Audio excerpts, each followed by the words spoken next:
విద్యార్థులకు శుభోదయం. మొన్న కళాశాల రెగ్యులర్గా చదివేటప్పుడు మనం సీతారామణ సంవాదం అనేటువంటి పాఠ్యాంశం మనం ప్రారంభించాము.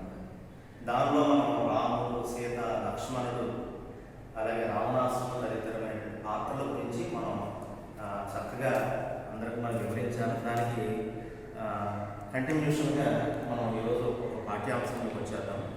ఈ పాఠ్యాంశంలో భాగంగా మనకి సీత, రావణుడు వీళ్ళిద్దరి మధ్య జరిగినటువంటి సంవాదాల గురించి మన మల్లగారు చక్కగా మరి రచించారు. దాని అంశాలలో భాగంగా మనం ఈరోజు ఒకసారి పాఠ్యాంశం చూసుకుందాం.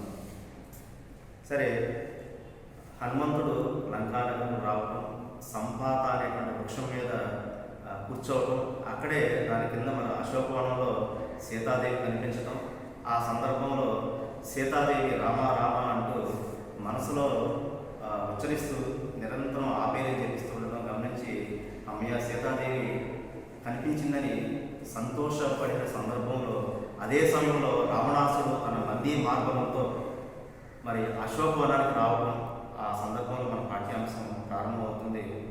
ఆ సమయంలో రావణాసుడు సీతపై మనసుపడి దివ్యాస్త్రాలు ధరించి బాగా అలంకరించుకుని మరి కింపురుషాది స్త్రీలు మరి ఆల పట్టణంలో ధరించి వచ్చారు. కొందరు వేల కొలది కాగడాలు తీసుకుని ముందు నడిచారు. రావణాసుడు వాళ్ళందరితో కలిసి సీత అశోకవనానికి వచ్చారు. అక్కడ సీతాదేవి రాముడు చూసి వడబడా వణికిపోయి తన అభయమున్న చేతులతో వస్త్రంతో కప్పుకున్నది.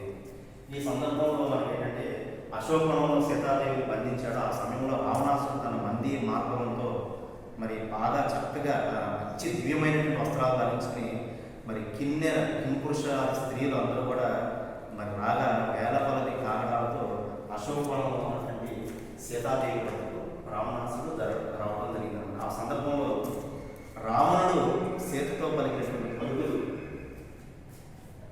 ఒకసారి మనం చూద్దాం. రావణుడు సీతను చూసి మన్మథ బాధకులోనై ఆమెతో మాట్లాడాడు. ఓ సీత, నన్ను మన్మథుడు బాణాలతో బాధిస్తున్నాడు, చంద్రుడు వెన్నులతో ప్రకాశిస్తున్నాడు, కోయిలు కూస్తూ ఉన్నాయి, దయ చూపించు, అవివేకంగా దూరంగా ఉండటం నీకు న్యాయం కాదు. ఇక్కడ రావణాసుడు ఏం చేస్తాడంటే సీతాదేవిని పని విధాలుగా వేడుకోవడం జరుగుతుంది అనమాట.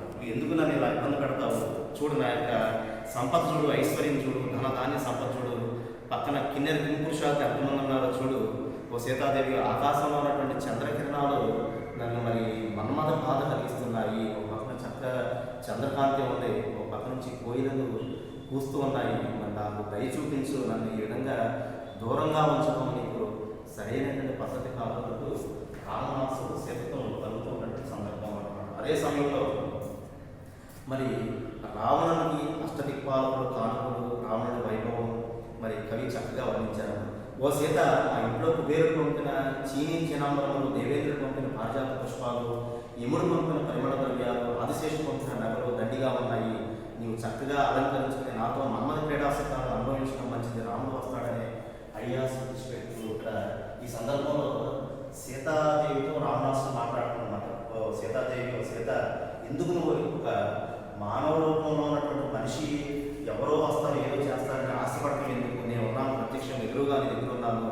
మరి కుబేరుడు లాంటి అత్యంత సంపద ఉందనే కుబేరుడు ఇచ్చినటువంటి పారిజాత పుష్పాలు ఉన్నాయి. ఇప్పుడు కూడా మరి వాడిపోయినటువంటి పుష్పాలు అన్నమాట. కేవలం ఏంటంటే ఒక దేవతలకు మాత్రమే అందుబాటులో ఉంటాయి. అలాంటి పరిమళమైనటువంటి పుష్పాలు ఉన్నాయి. అలాగే మంచి సుగంధ ద్రవ్యాలు ఉన్నాయి. అలాగే సాక్షాత్తు ఆదిశేషుడు పంపినటువంటి నగలు దండిగా ఉన్నాయి. చక్కగా నువ్వు అలంకరించుకో, నాతో మన్మథ క్రీడాసుతాలను అనుభవించడం మంచిది, రాముడు వస్తాడనేటువంటి ఆశ తీసుకెళ్ళి కూడా రావణాసుడు సీతతో విధాలుగా మరి వేడుకోవడం జరిగిందనమాట. అదే సందర్భంలో మన మల్లగారు రావణుడి యొక్క మహావైభవాన్ని వివరిస్తున్నారు అనమాట. ఆ లంకానగరం యొక్క వర్ణ ఎలా ఉందంటే, లంకానగరానికి సప్త సముద్రాలు పెట్టని కోటలాగా ఉన్నాయి.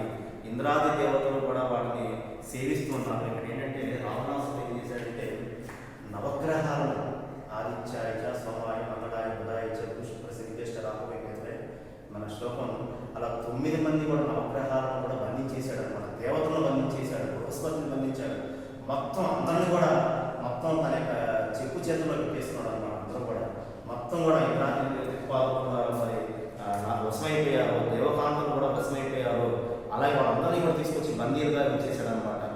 అలాగే రావణుడు పుష్పకాన్ని ఎక్కి లోకాలని తిరగలడు. రావణుడు భుజభక్తి అద్భుతమైనది. అలాగే సాక్షాత్తు దేవతలకు అధిపతి అయినటువంటి బృహస్పతి కూడా పంచాంగం చదివాడు.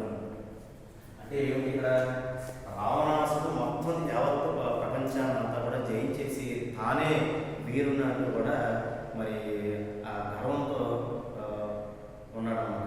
సీత రాముడు మునిలోనే జడవ ధరించి కాయకోటంతో జీవిస్తున్నారు. మానవులు సముద్రాన్ని దాటి రాలేరు, మానవులు రాక్షసును జయించలేరు. రాముడు నాకు ఎదురు అంటే ప్రజలు నమ్ముతారు. మరి రాముడు నేనంటే పుష్ప నా దగ్గర కుబేరుడు ఇచ్చినటువంటి పుష్పక విమానం కూడా ఉంది. మరి అలాంటి యొక్క విమానంలో ఎక్కడికైనా వెళ్ళి రాగలను. ఆ అవసరమైతే కైలాసమైనా సరే వెళ్ళి రాగలను నేను. మరి సామాన్యమైనటువంటి మానవుడు వచ్చి నేనేం చేస్తాడు, వాడు ఎలాంటి వాడు కాయకూరలు తింటూ ఉంటాడనమాట.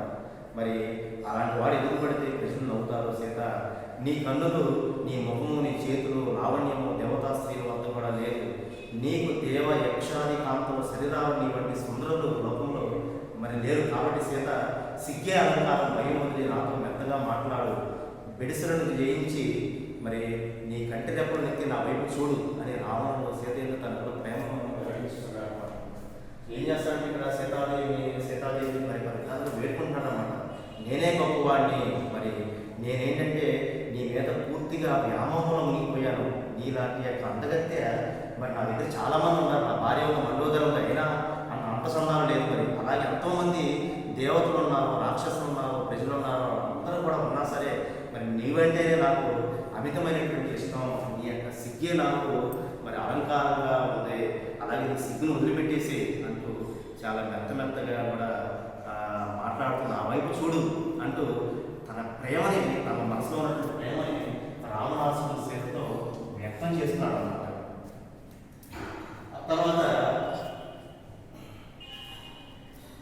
సీతాదేవి రావణుని తిరస్కరించినటువంటి విధానం, సీత నోటికి వచ్చినట్లు మాట్లాడుతున్న రావణునికి నీచపు మాటలకు అసహించుకుని గడ్డి పరుగును కూడా తాను చేతితో పట్టుకుని రావణుతో ఎలా చెప్పింది, ఓ రావణ, భర్తనే దైవంగా భావించే స్త్రీలను మానవంగం చేయాలని ప్రతిజ్ఞ పట్టిన నీవు తిరిగి మాట్లాడడం పాపము. ఇతరులను భార్యలను వాంఛించే పురుషులు ఆయువు పుణ్యము నశిస్తాయని చివరి వారు నరకంలో పడతారు. తన సాహసాన్ని తానే పోకునేవాడు గుణహీనుడవుతాడు.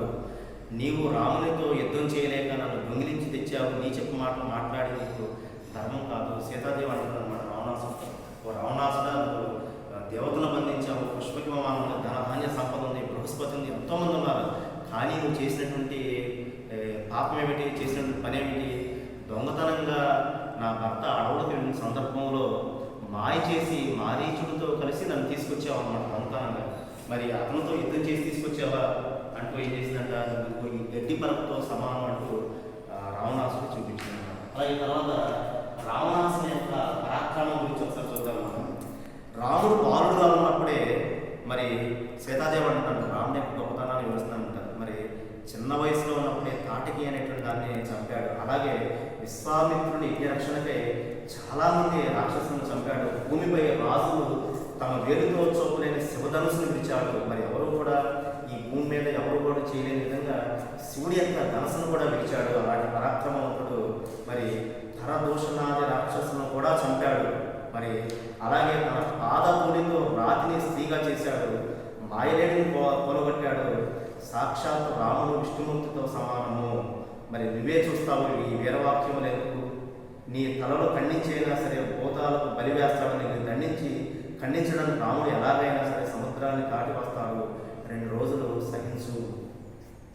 సీతాదేవి ఏమిటంటే రావణాసుడితో, ఓ రావణ, ఏదో మంది మార్గం నన్ను ఒక స్త్రీని ఒక్కదాన్ని చేసి ఒంటరిగా చేసి ఈ విధంగా ఇబ్బంది పెడుతున్నాం, ఈ విధంగా ఇబ్బంది పెట్టడం సరైనటువంటి పద్ధతి కాదు.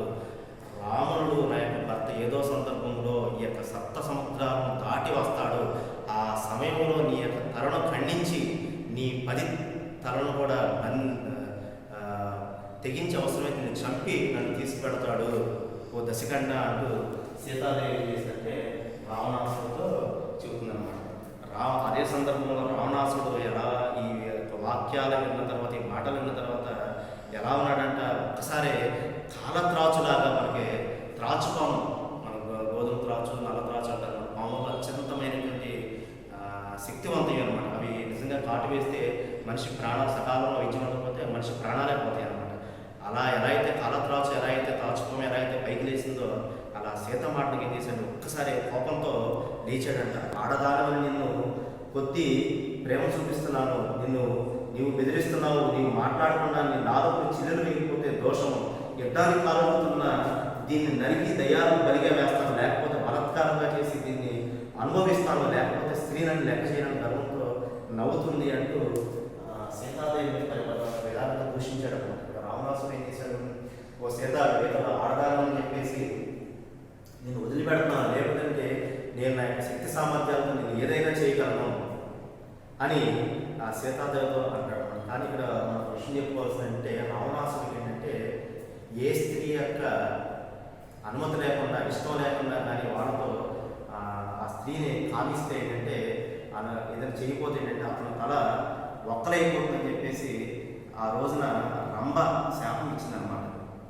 ఆ రోజు కుబేరుడు కుమారుడైనటువంటి కుమారునితో రంభ వివాహం నిశ్చయం అవుతుంది. ఆ సందర్భంలో ఏంటంటే రంభను కామించి ఆమెను బలత్కారం చేయకపోతే రంభ శాపం పెట్టిందనమాట. అలాగే వేదవతి కూడా ఏంటంటే శాపం పెట్టిందంటే ఏ స్త్రీకి కూడా ఇష్టం లేకుండా ఏదైనా చేయకపోతే నువ్వేంటంటే చనిపోతావు, నీ తల ఒక్కలైపోతుంది అని చెప్పి ఒక శాపం ఉందన్నమాట. ఆ శాపంతోనే సీతాదేవిని కూడా ఏమి చేయకపోవడానికి ప్రధానమైనటువంటి కారణం అన్నమాట. అలాగే రావణుని యొక్క సాహస కృత్యాలు మనం ఒకసారి తెలుసుకుందాం. సార్ రావణాసుడు యొక్క గొప్పతనం అన్నమాట. గొప్ప భుజబల ప్రతాపంతో కైలాసాన్ని కూడా ఎత్తాడు, దేవేంద్రుడైనటువంటి అష్టదిక్పాలకులను ఓడించాడు. ఇక్కడ చూస్తాను రావణాసుడు కూడా ఏంటంటే మంచి బ్రాహ్మణ కులంలో జన్మించాడు, మంచి ధైర్యవంతుడు, శక్తివంతుడు. మనకి లంకనకు ఏంటంటే గోల్డెన్ సిటీ అంటే విశ్వకర్మ సాక్షాత్ ప్రపంచ దేవ ఋషి అయినటువంటి విశ్వకర్మ చేత లంకానగరాన్ని నిర్మించాడు. గోల్డెన్ సిటీ అని పేరు ఉంది. అన్నీ ఉన్నా సరే ఒక చిన్న విషయంలో ఏంటంటే ఈ రావణాసుడు ఉన్నటువంటి చట్టంలో ఏంటంటే చూసినటువంటి ప్రతి స్త్రీని కూడా ఏంటంటే కావించడం అనేది ఒక చిన్న కోరికతో తన జీవితాన్ని అంతా కూడా నాశనం చేస్తున్నాడు అనమాట. పరస్త్రీ వ్యామోహంతోనే మొత్తం రకంగా చెప్పాలంటే రాముడి కన్నా కూడా అత్యంత శక్తివంతుడు రావణాసుడు. అలాంటి వాడు కూడా ఏంటంటే కేవలం ఏంటంటే స్త్రీ వ్యామోహం చేతనే నాశనం అయిపోయాడు అనమాట. మరి ఇతను గతంలో చూసుకుంటే ఒకసారి భుజబలం చూసుకుంటే సాక్షాత్ అంటే శివుడు నివసించేటువంటి కైలాస నగరాన్ని పైకెత్తి ఒక బంతిలాగా ఊపేటువంటి ప్రయత్నం చేశాడట. అలాగే దేవేంద్రుని అంటే ఇంద్రుడు అయినటువంటి దేవతల పతిపతి అయినటువంటి ఇంద్రుని కూడా ఓడించాడట. అష్టదిక్పాలను కూడా మరి ఓడించాడట. మరి పుష్పక యొక్క విమానాన్ని ఎక్కి అన్ని యొక్క లోకాలు కూడా తిరుగుతూ ఉంటాడట. అలాగే ఏంటంటే మరి బ్రహ్మ నుండి ఒక తపస్సు 1000 సంవత్సరాలు కూడా బ్రహ్మదేవుడి గురించి తపస్సు చేసి పాశుపతాస్త్రం అలాగే శివుణ్ణి ఆరాధించి చంద్రహాస ఖడ్గం అనేటువంటి పొందాడంట. మరి అలాగే ఏంటంటే మరి ఇన్ని పొందినా సరే ఏంటంటే రావణాసుడు ఒక స్త్రీ వ్యామోహమై తనంతా కూడా పొందినట్టు వరాలను మర్చిపోతాడు. తన సీతాదేవిగా తప్ప మిగతా వాడు ఎవరు కూడా తనకి కళ్ళకి కనిపించట్లేదు అన్నమాట. మరి ఇదే సమయంలో మరి ప్రియసుందరుడు అడ్డు తగలడం అన్నమాట. సరే రావణాసుడు ఏంటంటే ప్రియసుందరుడు రావణాసుడు అడ్డంగా వచ్చి ఈమెపై ప్రతాపం చూపించడానికి ఈమె ఎంతటిది, ఈమె అష్టదిక్పాలకుల్లో ఏ ఒక్కటి కాదు, నేను ఈ స్త్రీపై దారుణ కృత్యాలు చేయడంతో మీరు గట్టిగా ఈమెను బెదిరిస్తే చాలు, కత్తిని తీయటం అవసరం లేదు, ఈసారికి మమ్మల్ని మన్నించి క్షమించు, రావణుడికి కొంత శాంతవచనాలతో వారికి ఏం చెప్పారు అన్నమాట. ఇక్కడ రావణాసుడు సీతాదేవిని మొదట్లో విధాలుగా చెప్పడం జరిగిందన్నమాట. శుతిమెత్తగా చెప్పడం జరిగిందన్నమాట. ఏమి చెప్పడం, తనను వివాహం చేసుకోవడం, తనతో మన్మథ సామ్రాజ్యంలో పాల్గొనడం అని చెప్పేసి రావణాసుడు ఏంటంటే ఈ సీతాదేవిని కోరడం, సీతాదేవి ఆ సమయంలో తిరస్కరించడం, తన మనసులో రాముడు తప్పించి మరి ఏ మగ వ్యక్తిని కూడా తన మనసులో స్మరించుకోవడం చెప్పడం. అలాగే ఏంటంటే రావణాసుడు కూడా ఏంటంటే పలు విధాలుగా ఏంటంటే అనేకమైన అష్టదిక్పాలు కానీ పారిజాతాలు కానీ సంపద ధాన్య సంపద అన్ని కూడా ఎగవేయడం. కానీ ఏ విషయంలో కూడా సీతాదేవి ఏంటంటే కనీసం అతని ముఖం కూడా చూడలేదన్నమాట. దేనికి కూడా అవి లొంగలేదన్నమాట. ఆ సమయంలో ఏంటంటే దేశంలో అడ్డుపడడం, మరి రావణాసుడు సీతాదేవి మీద అంటే తన శక్తి సామర్థ్యాలు చూపించడం. ఆ సందర్భంలో ఏంటంటే దేశంలో ఏం చేస్తారంటే ఈ ఒక సామాన్యమైనటువంటి స్త్రీ కదా, ఏంటంటే దేవతా క్షేత్రపాలకుల్లో ఉన్నటువంటి స్త్రీ కూడా కాదు. ఈమె ఎందుకు ఇది సామాన్యమైనటువంటి స్త్రీ మీద నీ యొక్క ప్రతాపం చూపించినందుకు ఆమెను వదిలిపెట్టేసే మేము ఆమెని ఓరడించి ఏదో విధంగా నీతో మరి నీ దగ్గర తీసుకొస్తామంటూ నాకు 2 నెలలు అయిపోయిందని చెప్పేసి గ్రీసులో ఇద్దరు కూడా ఏంటంటే రావణాసురుడు అంటే అనుమతి తీసుకోవడం జరిగింది. ఇదే సమయంలో సీతాదేవి యొక్క విచారం అంటే సీతాదేవి మనసులో తాను బాధపడిపోతున్నాను. తాను ప్రియమైన మాటలు చెప్పినా వినకుండా రాముడిని నిందించిన తను చంపమన్నందుకు సీత ఏడ్చింది. రాక్షస స్త్రీలు కూడా ఏడ్చారు. చుట్టుపైన ఉండే హనుమంతుడు అది చూసి రావణుపై దుముకుదామనుకున్నాడు. తాను రావణుడు లొంగిపోతే మంచిదే అని, ఒకవేళ తానే రావణుడు లొంగిపోతే తన కార్యానికి భంగం కలుగుతుందని హనుమంతుడు సంశయించాడు. మనం తెలుసుకోవాల్సిన విషయం ఏంటంటే హనుమంతుడు సాక్షాత్తు ఏంటంటే శివుడి యొక్క రూపం అన్నమాట. హనుమంతుడిని ఎదిరించేటువంటి శక్తి సామర్థ్యాలు దేవతలకు కానీ రాక్షసులకు కానీ ఎవరికి కూడా లేవన్నమాట. హనుమంతుడిని చూస్తేనే భూత ప్రేత పిశాచాలన్నీ మొత్తం కూడా పారిపోతాయి. సాక్షాత్తు ఏంటంటే రావణాసురుని కూడా చంపగలిగినటువంటి శక్తి సామర్థ్యాలు హనుమంతుడికి ఉన్నాయి అన్నమాట. కానీ ఏంటంటే ఇక్కడ మనకి భగవద్గీతలో చెప్పినప్పుడు యదా యదా ధర్మస్య నిర్భవతి భారత అభితార్థనమా ధర్మస్య తదా ఆత్మానాం సృజామ్యం. ఏ సందర్భాల్లో ఎప్పుడు జనించాలో మనిషి ఎప్పుడు పుట్టాలో ఆ సందర్భాల్లో నేను పుట్టాలని సాక్షాత్ ఏంటంటే కృష్ణుడు చెప్పాడు మనకి భగవద్గీతలో. కానీ రావణాసుడి యొక్క వల ఎవరి చేతిలో ఉంది? రాముడి చేతిలో ఉందన్నమాట. ఎందుకంటే సీతాదేవి ఏంటంటే బలవంతంగా మోసం చేసి ఎవరో లేనటువంటి సందర్భంలో తీసుకురావడం, మరి ఏంటంటే మరి హనుమంతుడి చేతిలో చనిపోవడం కన్నా కూడా రాముడి చేతిలో చనిపోవడమే సరైన పద్ధతి అని చెప్పేసి ఇక్కడ హనుమంతుడు ఏంటంటే అవసరమైన రావణాసురుని మీద దూకి చంపుతాం అనుకున్నాడు. కానీ మనసులో ఏంటంటే ఒకసారి మరి రాముడు అనేటువంటి వాడు గుర్తొచ్చి ఏం చేశాడంటే అంతతో ఆయన అయిపోవడం జరిగిందనమాట. సరే, ముందు సీతకు రామునికి క్షేమవార్తను తెలిపి రామునికి సీతవార్తను చెప్పడం మంచిదని భావించి హనుమంతుడు ఊరుకున్నాడు. రావణుడు ఇంటికి వెళ్ళాడు. సీతను ఒప్పించలేక రాక్షస స్త్రీలు అలసిపోయి నిద్రించారు. ఇదే సమయంలో ఏంటంటే ఇక హనుమంతుడికి ఏంటంటే విపరీతమైనటువంటి చక్కగా సంతోషం కలిగిందండి. ఎందుకంటే సీతాదేవిని చూశాను, ఏదో విధంగా ఈ వార్తను రాముడికి తెలియజేయాలి అని చెప్పేసి మనసులో ఏంటంటే సంతోషం కలుగుతుందన్నమాట. సరే, ఆ సమయంలో చివరిలో భాగంగా ఏంటంటే రాక్షస పనులు అందరూ కూడా స్త్రీలందరూ కూడా విపరీతంగా ఏంటంటే మద్యము మాంసము తాగేసి అంటే అలసిపోయి నిద్రపోతూ ఉన్నారు. మరి ఆ సందర్భంలో ఏంటంటే అక్కడ త్రిజట అనేటువంటి ఒక రాక్షస స్త్రీకి ఏమైందంటే ఒక కళ వచ్చిందంట. ఆ కళలో ఏంటంటే లంకా ద్వీపమంతా కూడా సముద్రంలో వాలిపోయింది. రావణాసుని యొక్క రత్న కిరీటాలు యుద్ధంలో కూలిపోయాయి. అలాగే రాముడు మదగజాన్ని ఎక్కి సీతను తీసుకువెళ్ళడానికి వస్తాడు అంటూ కళ వచ్చిందంట మనకి. అంటే రాముడు ఏంటంటే రావణాసుని చంపేశాడు, అలాగే రావణాసుని యొక్క నగరం అంతా కూడా సముద్రంలో కలిసిపోయింది అంటూ త్రిజట అనేటువంటి ఒక రాక్షస స్త్రీకి కళ వచ్చిందన్నమాట. కళ చేసి ఒక్కసారి ఏంటంటే ఆ స్త్రీకి మనసులో విపరీతమైనటువంటి భయాందోళన కలిగిందంట. అలాగే ఈ సందర్భంలో ఏంటంటే రాముడు అంతఃపుర పట్ట ప్రాణి సీతను చూస్తే శుభసూచనలు కనపడుతున్నాయి. నా మాట వేద సిద్ధాంతంగా సిద్ధిస్తుంది. కాబట్టి సీతతో మీరు కఠినంగా మాట్లాడకండి, తర్వాత మనం రక్షించేది ఏమీ అవుతుంది అని త్రిజట తన కళల విషయాన్ని మిగిలిన రాక్షస స్త్రీలకు చెప్తున్నాడు. ఈ సందర్భంలో త్రిజట ఏం చెప్పిందంటే మిగతా రాక్షస స్త్రీలందరినీ భవిష్యత్తులో ఏంటంటే రావణాసుడు ఒకవేళ చనిపోయిన సందర్భంలో మనకి సీతాదేవి మనకి దిక్కు అవుతుంది. మనకి సీతాదేవి మనం రక్షిస్తుంది. కాబట్టి సీతాదేవి మనకి ఏమి కూడా అనద్దు అంటూ త్రిజట రాక్షస స్త్రీలందరూ కూడా చెప్పినారు. మన ఈ పాఠ్యాంశం